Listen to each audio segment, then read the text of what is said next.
Hello guys, let us solve this indicial equation. It says if 1 is equals to x times 27 raised to power x, find the value of x. The equation looks simple on the surface, but it requires a good understanding of the laws of indices as well as some basic mathematical operation to solve it. So let's dive right into it.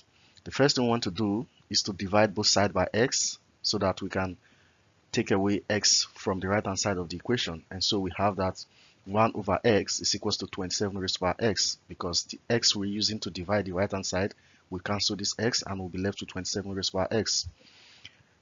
Thereafter, the next thing we want to do is to take away this x from the right hand side of the equation, take away the power of s, and to take away the power of x, what we need to do is to multiply this x by 1 over x. This is what I mean. We have 27 raised to power x. If we multiply it by 1 over x, this x will cancel this x and we'll be left with 27. So a way to take away this x is to multiply this x by 1 over x. This expression here can be written in a beta index notation, and a better way to write it is this: 27 raised to power s all raised to power 1 over x. This is the power of power law. In case you're watching this video for the first time, you can refer to our previous videos on the laws of indices to understand some of the basic operations in indices.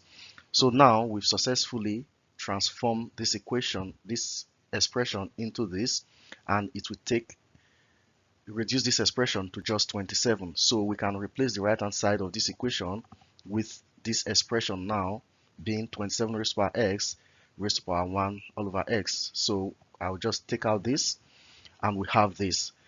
One thing in mathematics is that if you introduce an external expression or external operator into a mathematics equation, you have to do the same thing to the left hand side of the equation so that the equation will be balanced. If you look at this, we've introduced 1 over s as a power of this 27 raised to power x.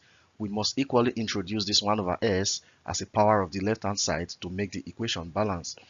So we have that 1 over s is also raised to power 1 over x, and this is equals to 27 raised to power s all raised to power 1 over x. So this equation is technically the same thing as this equation.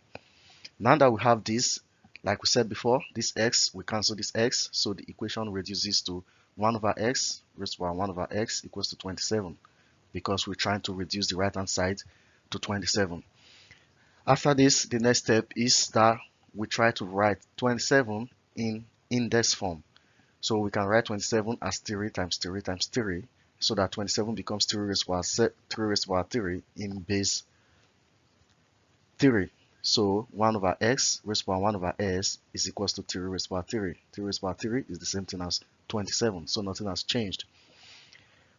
The next step we are going to do here is to try to compare the left hand side of this equation to the right hand side of this equation. If you look at the left hand side of this equation, you agree with me that 1 over x is raised to power 1 over s.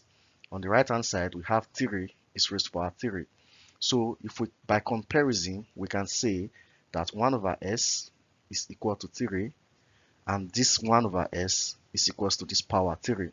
So by comparison, we can say 1 over s is equals to 3. And from here, we can find the value of x. To find the value of s, we simply invert this equation, this expression here. The inverse of 1 over s is s. And remember, what you do to one side of the equation in mathematics, you also do it to the other side of the equation.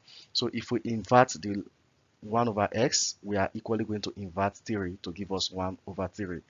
So that our final answer, x, will be equals to 1 over 3. Please try this.